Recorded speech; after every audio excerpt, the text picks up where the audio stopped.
There was no smile on any face when daylight brought a clear view of the yard and surrounding country. My mother's first glance out of the window showed a little dead Negro child, its body entangled in the debris in the yard.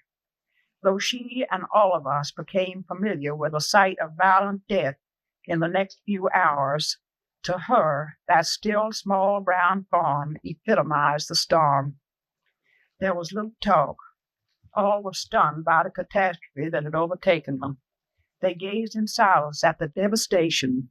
Along the road they saw a bicycle stuck up in the mud, and sitting jauntily on it, hat on head and cigar in mouth, was a dead Negro man.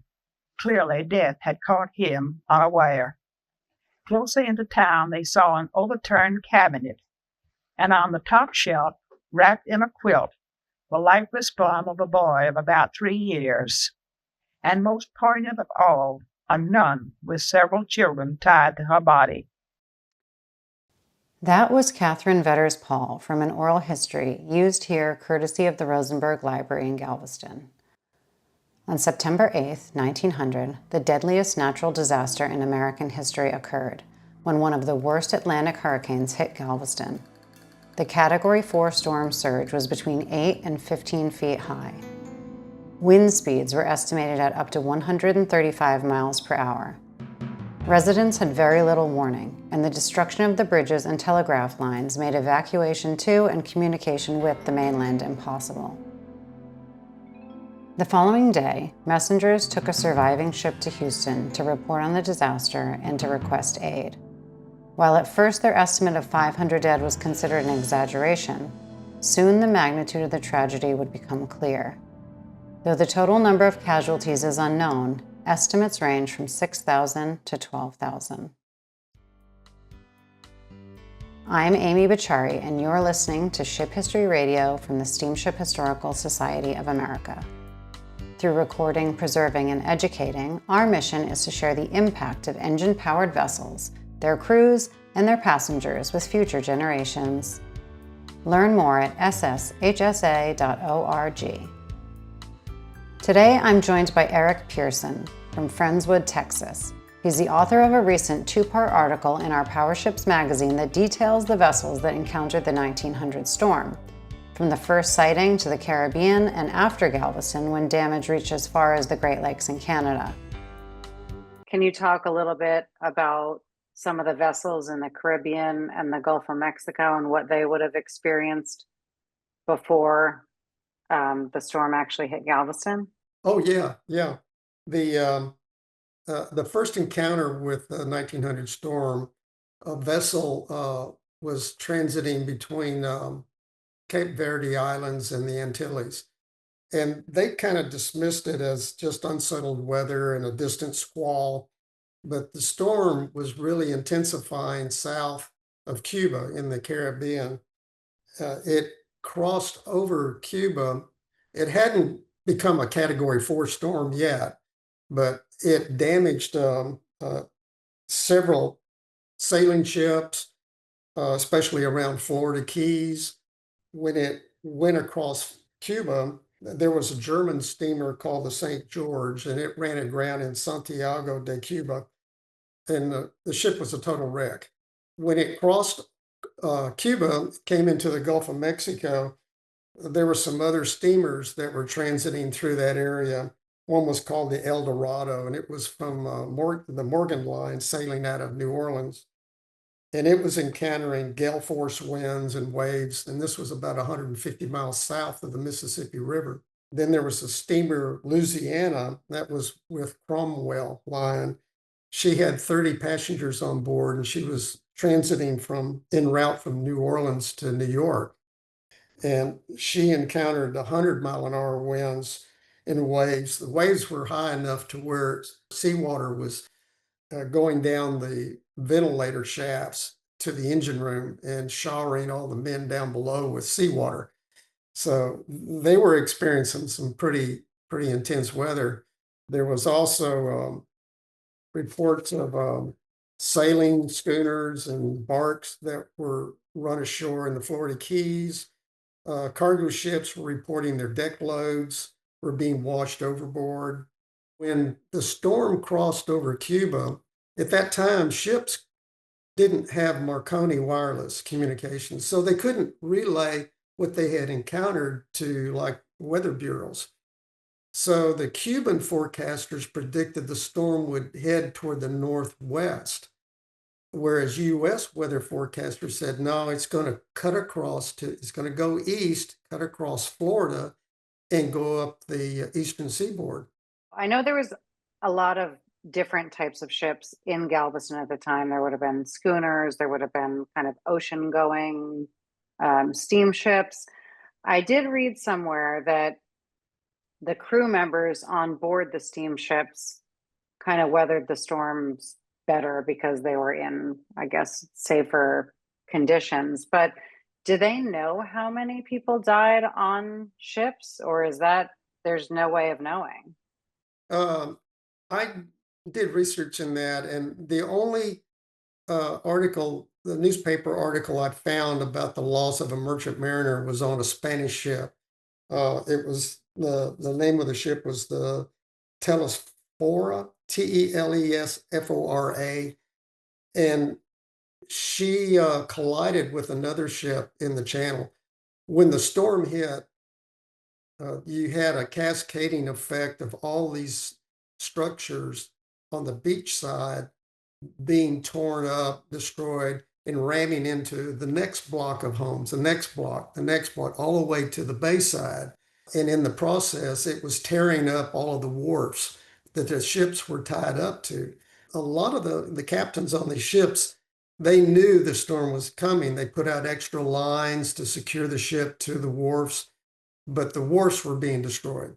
The lines broke. So these ships they were free floating. I mean, they were adrift in the middle of the storm in the channel, and several of them collided with one another. They didn't sink, but they did a lot of damage, especially the steel hulled ships. They did damage to the deck plates. But the fatality on the Spanish ship, she ended up colliding with the grain elevator, and the timbers from the grain elevator fell on the ship, and he was killed, a Spanish sailor. But he was the only one that I could find that died as a result of the storm.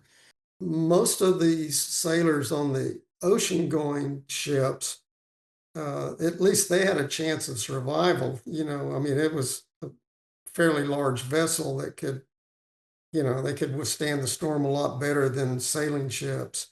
They had a whole bunch of yawls, bark sloops, barkentines, schooners.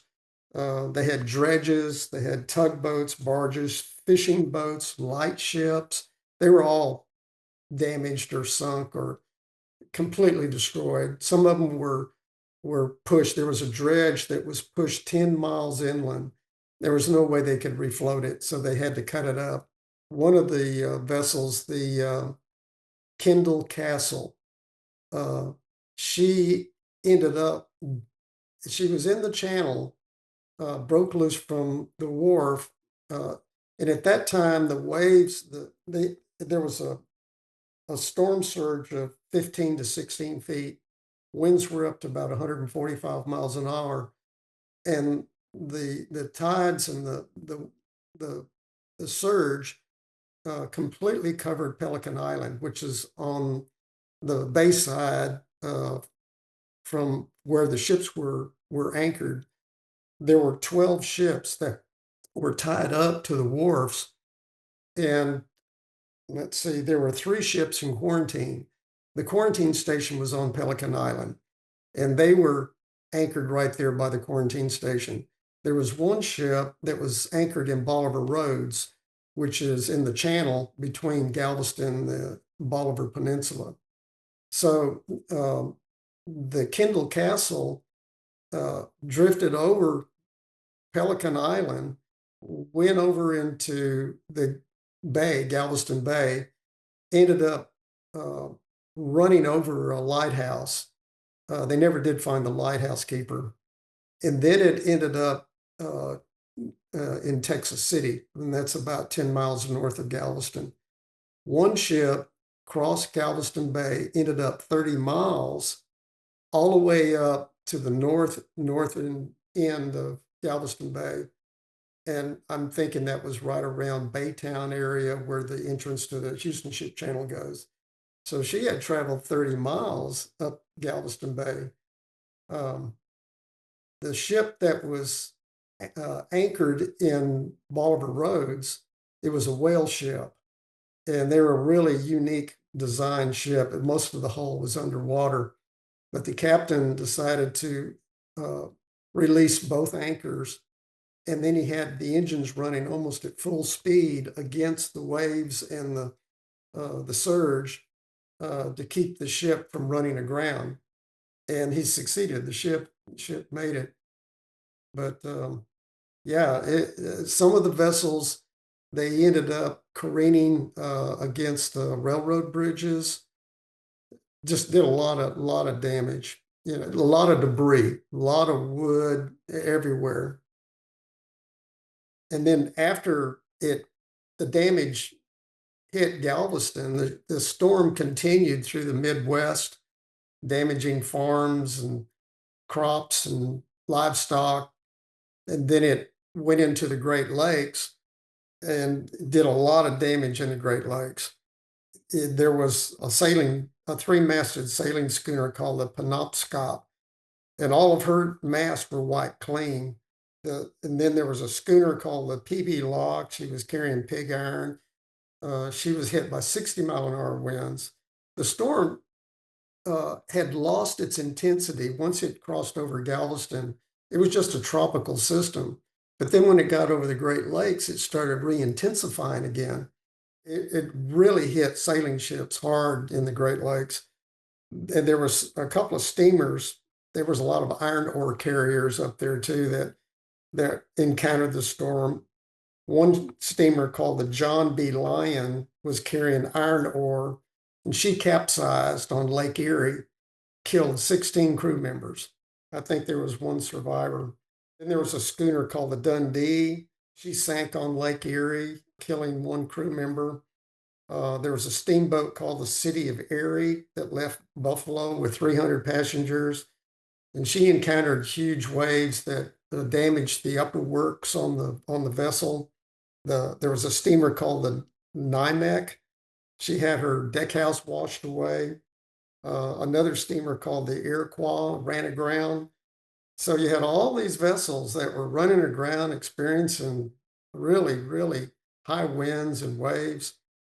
The storm made its way up along the St. Lawrence Seaway and did a lot of damage in homes and structures from Buffalo all the way to New York City.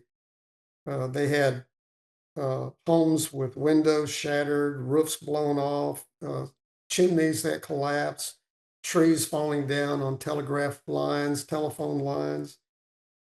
Then the storm made its way out along the Canadian maritime provinces that did a lot of damage to fishing vessels. And there were several fishermen that were killed. It finally died off the coast of Newfoundland, but you know it did a lot of damage to vessels all along the Caribbean, the Gulf of Mexico, into the Great Lakes, and through Canada, and then out to the North Atlantic.